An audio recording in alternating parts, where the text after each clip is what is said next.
Theatre ছিল, আছে, থাকবে। থিয়েটার তো কখনোই হারিয়ে যাওয়ার বিষয় নয়, কখনোই নয়।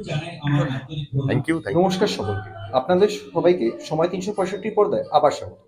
আমরা আজকে উপস্থিত হয়েছি সোমা মাইম থিয়েটার অনুষ্ঠিত পঞ্চম মাইম ফিয়েস্টা। দেখে নেব সেখানে কিভাবে পালিত হচ্ছে পঞ্চম মাইম ফিয়েস্টা।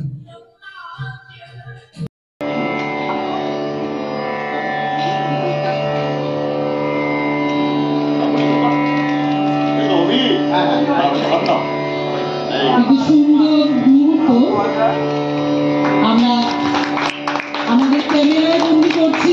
সবাই একবার সামনের দিকে তাকাবেন একটু। মৌনমুখর মাইন্ড গ্রুপের মিস্টার শান্তিময় রাজি বরণ করে নিচ্ছেন সোমা দাস। কিছু বরণ করে নিচ্ছেন শ্রীমতা পাপিয়া মজুমদার, আমাদের সহসভাপতি পাপিয়া মজুমদার এবং মাইম থিয়েটারের কর্ণধার সোমা উত্তরীয় এবং ম্যাডাম পাপিয়া মজুমদার বরণ করে নিচ্ছেন স্যারকে সঙ্গীত সরকার। देखिए तो आपके नाम पे आया है कि नहीं? He was telling me in the morning that give me any kind of that memento. পঞ্চম বর্ষে মাইম ফিয়েস্টা, সেটা নিয়ে কিছু বলবেন?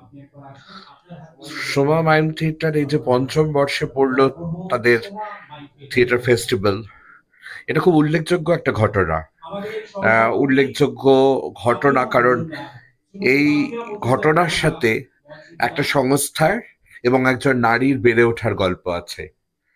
এই সংস্থার বয়স 10 বছর, উৎসবের বয়স 5 বছর। তার মানে এই সংস্থা ধারাবাহিকভাবে একটা শিল্পকর্মে যুক্ত হয়ে আছে। এইভাবে পারসিস্টেন্টলি একটা শিল্পকর্মের সাথে যুক্ত থাকাটা খুব উৎসাহের, খুব আনন্দের, এবং যথেষ্ট তার জন্য সাহস লাগে এবং একনিষ্ঠতা লাগে। সোমা ধারাবাহিকভাবে এই কাজটা করে যেতে পারছে, তার জন্য সোমাকে স্যালুট।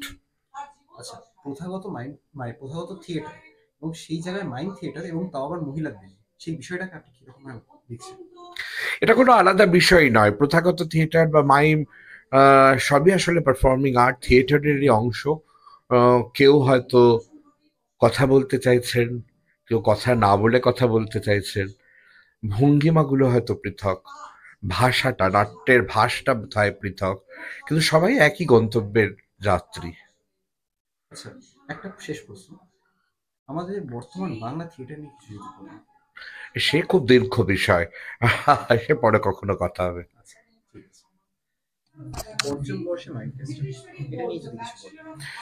না, মানে সত্যি কথা বলছি যে কিছু কিছু মুহূর্ত তৈরি হয় যে যখন নিজের ভালো লাগা, নিজের আনন্দের কথা বলবার মতো ভাষা বা শব্দ খুঁজে পাওয়া যায় না। আজকে সত্যি আমার ঠিক সেই রকম একটা অবস্থা। সোমা মাইম থিয়েটার, এই যে এটা বয়স হয়েছে 10 বছর, কিন্তু আজকে 5 বছরের উৎসবের অনুষ্ঠান। সেখানে আমি আসতে পারলাম, এটা আমার কাছে আমি যেন মনে হলো আমি সম্মানিত হলাম। এবং আপনি অভিনয়ের বিভিন্ন দিকটা দেখেছেন, কোথাও গিয়ে আজকে ওটিটি যুগে বাংলা থিয়েটারটা হারিয়ে যাচ্ছে? না না না, থিয়েটার হারিয়ে যাবে না। থিয়েটার কি করে হারিয়ে যাবে? দেখো, থিয়েটার হচ্ছে সেই একজন মানে মানুষ যখন ওই কি বলবো, ওই আগুন আবিষ্কার করেছিলেন না, সেই আদিম যুগের কথায় যদি যাই, দুটো পাথরের ঘর্ষণে আগুন তৈরি হয়েছিল। মানে আমরা আগুন আবিষ্কারের ইতিহাসটা যদি জানতে যাই, তো এই যে দুটো জ্যান্ত পাথর, তারা তাদের ঘর্ষণে ওই স্ফুলিঙ্গটা তৈরি হলো। আসলে মঞ্চের অভিনয়টা তো তাই, দর্শক এবং অভিনেতা অভিনেত্রী তাদের যে লাইভ ইন্টারাকশন, অর্থাৎ এই যে জ্যান্ত শিল্প, এই জ্যান্ত শিল্প কখনোই হারিয়ে যাবে না। জ্যান্ত শিল্প যেদিন হারিয়ে যাবে সেদিন তো পৃথিবীটাই হারিয়ে যাবে। পৃথিবীর মধ্যে যদি কোনো জ্যান্ত শিল্প থাকে, সেটা হচ্ছে থিয়েটার। সেই জ্যান্ত শিল্প, এবং শুধু শিল্প নয়, অনেক শিল্পের সমাহার, অনেকগুলো কলা মিলিত হয় এখানে, পৃথকভাবে কোনো একটি কলা নয়। তো সেই জুতো সেলাই থেকে চণ্ডীপাঠ পর্যন্ত জানতে হয় যে শিল্পে, বুঝতে হয় নিজেকে প্রতিনিয়ত সেই অনুশীলনের মধ্যে দিয়ে নিয়ে যেতে হয়। সেই একজন অভিনেতা অভিনেত্রী, সেই একজন শিল্পী তো ওই ওটিটি বলো, সিরিয়াল বলো, মেগা সিরিয়াল, তারপরে সিনেমা বলো, বা আরো আরো অন্য অন্য ধরনের যত রকম মিডিয়াম আসবে আগামীতে, তারাই কিন্তু ডমিনেট করবে এবং তারাই কিন্তু নিজেদের প্রকাশ করবেই। সুতরাং থিয়েটার ছিল, আছে, থাকবে। থিয়েটার তো কখনোই হারিয়ে যাওয়ার বিষয় নয়, কখনোই নয়। Thank you. Suman Barsha mike আমি অজিতকে বলবো সেখানে মনের মানিক পুরস্কারটা পেয়ে কিরকম লাগছে? ভীষণ ভালো লাগছে। যে কোনো সম্মান পাওয়াটা তো একটা খুব বড় ভাগ্যের ব্যাপার। কারণ আমাদের এখন দেখো এই যে রিলসের যুগে এই একদিকে ছমাক চালু হচ্ছে, আর একদিকে আমাদের মতো এত পরিশ্রম করে আমরা কাজ করছি। তো রিলসে দেখছি যে 1K 5K মিলেনিয়াম এরকম চলে যাচ্ছে। তো আমাদেরকে ফলো করবার লোক ভীষণ কম, কারণ আমরা তো মঞ্চে অভিনয় করি, মঞ্চে কাজ করি, আর সেখানে দর্শককে আমাদের কমিউনিকেট করতে হয়। তারা কিন্তু পরিশ্রম করে তাদের বাড়ির থেকে তাদের সব কাজ করে রিক্সা করে তারপরে দেন তারা কাজটা করতে আসে এবং আমাদের কাজটা দেখতে আসে। তো তাদের এতগুলো পরিশ্রম হয়। আর একটা যখন একটা ফোন আমি দেখছি, একটা স্ক্রোল করলাম, একটা ফোনে সে আমাকে দেখতে পাচ্ছে, তো এটার মধ্যে তো হিউজ ডিফারেন্স আছে। আর সেই জন্য এখানে এত কঠিন একটা জায়গায় এসে এরকম একটা সম্মান পাচ্ছি, মানে আমার সেই শ্রমটার একটা কোথাও একটা জাস্টিফাই হচ্ছে। তো সেই জন্য মনের মানুষ সম্মান আমার কাছে একটা বিরাট বড় সম্মান। প্রথাগত থিয়েটার সেখান থেকে বেরিয়ে এসে মাইম থিয়েটার, এই ধারাটা কেন?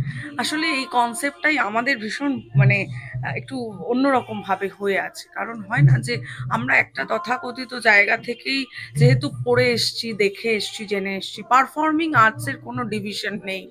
আপনি মানে আমি যদি মানে একেবারেই প্রিভিয়াস যে সময় প্রাচীন যুগে যাই, সেখানেও দেখবো মানুষ কিন্তু একটা সময় নিজের লৌকিক যে ফর্মগুলো সেগুলোকে নিয়ে চর্চা করেছেন। একটা বিশ্রামের সময় বা একটা তাদের যে মানে জীবন যাপনটা, সেটাকে তারা সেই পারফর্মিং আর্টসের মাধ্যমে কিন্তু তুলে ধরতেন। সেখান থেকে এই ধরনের নাটক, আমাদের নাচ, আমাদের মূকাভিনয় সবকিছু। তো ভাষা তো অনেক পরে এসছে, মূকাভিনয়ের আঙ্গিক যে জায়গাটা সেটা একেবারেই প্রথম থেকে ছিল। সেজন্য সবচেয়ে আদি কলা কিংবা প্রাচীন কলা মূকাভিনয়। তো কালিদাস যখন লিখছেন, যা যা লিখেছেন সেই সমস্ত ক্ষেত্রেও যে অভিনয়, তা কিন্তু মূকাভিনয়। ভাষা অনেক পরে সেখানে সংযোজিত। কাজে এটার কোনো ডিফারেন্স কিছু না। এবং আমার বাবা স্বর্গীয় মানিক মজুমদার, তার কাছে আমার শেখা। তিনি আমরা দুজনেই পদ্মশ্রী নিরঞ্জন গোস্বামীর কাছে শিখতাম। এই আর্ট ফর্মটা আমাকে একটা বিশেষ পরিচিতি দিয়েছে এবং আমার মনে হয়েছে যে এই আর্ট ফর্মটা নিয়ে আগামী প্রজন্ম আরো অনেক অনেক ভাবনা ভাবুক। সে কারণেই একটা তোড়জোড় সবসময় আমাদের দল থেকে চলতে থাকে। থ্যাংক ইউ দিদি, আপনাকে সময় 365-তে অনেক স্বাগত। বলছি যে আজকের অনুষ্ঠানে আপনি অ্যাঙ্কারিং এর অংশগ্রহণ করেছেন, খুব সুন্দরভাবে পরিচালনা করেছেন এবং শুনলাম সুমা দাস যে দিদি আছেন, মাইম থিয়েটার সুমা দাস, মানে আপনি ওনার বন্ধু সম, কতদিন ধরে পরিচয় এবং একটু যদি সংক্ষিপ্ত আকারে বলেন ওনার এই আমাদের পরিচয় 1 বছরের কাছাকাছি।